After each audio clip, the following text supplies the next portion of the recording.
എല്ലാവർക്കും വിദ്യാസ് ബ്ലോഗിലേക്ക് സ്വാഗതം. ഇന്ന് ഞാൻ ഉൽബാച്ചോറാണ് ഉണ്ടാക്കുന്നത്. അപ്പം എങ്ങനെ ഉണ്ടാക്കുന്നതെന്ന് നമുക്ക് നോക്കാം. നേരെ വീഡിയോയിലേക്ക് പോകാം. അപ്പം നമ്മൾ കർക്കിടക മാസമൊക്കെ അല്ലേ, അപ്പോൾ കർക്കിടക സ്പെഷ്യൽ ഉലുവക്കഞ്ഞി നമുക്ക് ഉണ്ടാക്കി നോക്കാം. നമ്മളിവിടെ കഞ്ഞിയല്ല, കഞ്ഞി ആയാലും നമുക്ക് ചോറായാലും ഒക്കെ ഉണ്ടാക്കാം. അപ്പം നമ്മൾ അതിന് വേണ്ടിയിട്ട് നമ്മൾ ഉലുവ വെള്ളത്തിലിടുകയാണ്. അപ്പം ഇതുപോലത്തെ ഒരു സ്പൂൺ എടുത്തിട്ട് ഒരു 3 സ്പൂണ് ഉലുവ അധികമായ കയ്പ്പാണല്ലോ.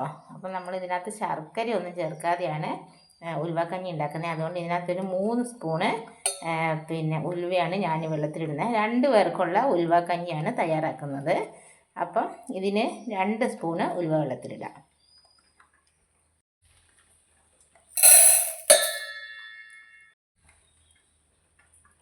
രണ്ട് സ്പൂണ് ഉലുവ വെള്ളത്തിലിട്ടിട്ടുണ്ട്.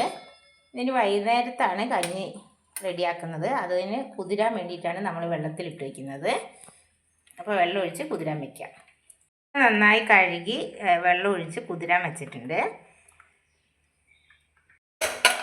ഇതൊന്ന് ചൂടാകുമ്പോഴത്തേക്ക് ഇതിനകത്തേക്ക് അരി കഴുകിയിട്ട് വെക്കാം.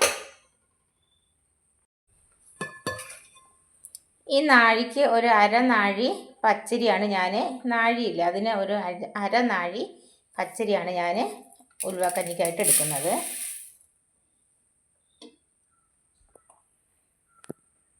ഇത് നന്നായി കഴുകി കുക്കറിലിട്ട് കൊടുക്കാം. ഇതിനകത്തേക്ക് പച്ചരി കഴുകി വെച്ചത് ഇട്ട് കൊടുക്കാം.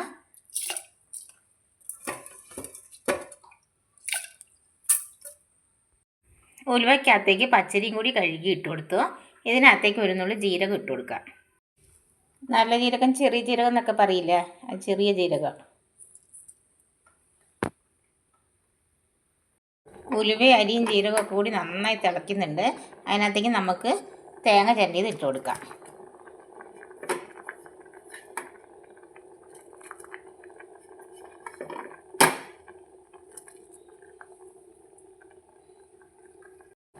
ഒന്ന് ഇളക്കി കൊടുക്കാം.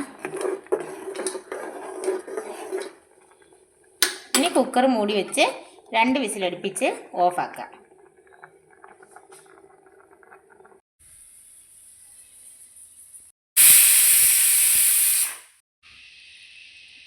നമ്മുടെ ഉലുവക്കഞ്ഞി ഇവിടെ വെന്ത് റെഡി ആയിട്ടുണ്ട്. ഇവിടെ കഞ്ഞി ആർക്കും വേണ്ടാത്തത് കൊണ്ട് ഞാനിങ്ങനെ വറ്റിച്ച് ചോറായിട്ടാണ് എടുക്കുന്നത്.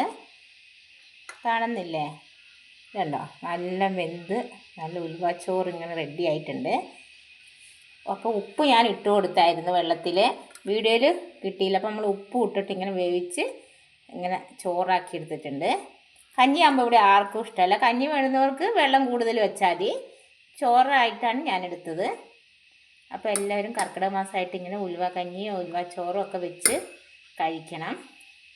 അപ്പോൾ ഈ ശർക്കര ഇട്ടിട്ട് എല്ലാവരും ഉണ്ടാക്കും. അതിവിടെ ഇഷ്ടമില്ലാത്ത കാരണമാണ് ഞാൻ ശർക്കര ഇടാഞ്ഞത്.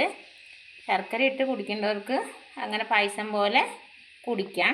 പിന്നെ ഈ ഷുഗറും അതും ഇതൊക്കെ ഉള്ളവർക്ക് ഇങ്ങനെ വെക്കുന്നതായിരിക്കും നല്ലത്. അപ്പോൾ എല്ലാവരും ഇതുപോലെ ഒന്ന് ചെയ്തു നോക്കണം. അപ്പോൾ എൻ്റെ വീഡിയോ കണ്ട് എല്ലാവരും ഇഷ്ടപ്പെട്ടാൽ ലൈക്ക് ചെയ്യാനും ഷെയർ ചെയ്യാനും കമൻറ്റ് ചെയ്യാനും ഒന്നും മറക്കരുത്. അപ്പോൾ അടുത്തൊരു വീഡിയോ ആയിട്ട് വീണ്ടും വരുന്നതായിരിക്കും. Bye bye.